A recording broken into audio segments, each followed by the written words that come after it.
বন্ধুরা, welcome to new blog. তো আজকে চলে এসেছি, বলেছিলাম না 3 দিন ধান মেলতেই হবে, কিছু করার নেই। তো আজকে মেলেছি। দেখো আজকে কম, অনেক কম, তিনটা বস্তা।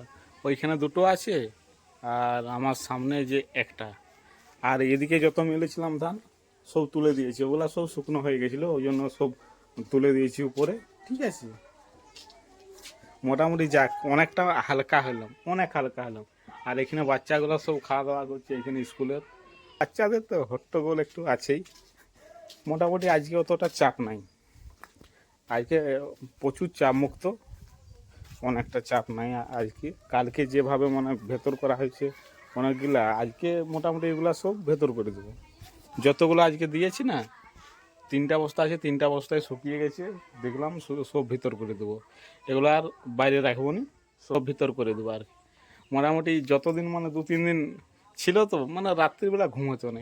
এই এখন হাতি আসছে, এখন কেউ আসছে, এখন ষাঁড় আসছে, অনেক কিছু মানে মানে ভয় লাগতো আর কি, যে কী হয় কী হয়। কিন্তু যেহেতু শুকনো হয়ে গেল, মোটামুটি অনেকটা চাপ মুক্ত হয়ে গেলাম। এবারে সরিষার দিকে যেতে হবে খেতে।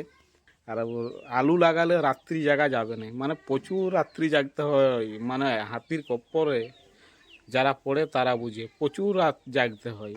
হুলা নিয়ে, মশার নিয়ে বসে থাকো, বম নিয়ে বসে থাকো, কখন হাতি আলে বম ফুটাতে হবে। আর তারপরে 1-2 জন যদি হয়, মহা মুশকিল। এবছর চাপ নিব নাই, সরিষা দিয়ে দেবো। তেলেরও প্রচুর দাম, ওই জন্য ভাবছি সরিষা দিয়ে দেবো। তো বন্ধুরা, ভিডিওটা বেশি বড় করবো না, আজকে ছোটোখাটো ভিডিও।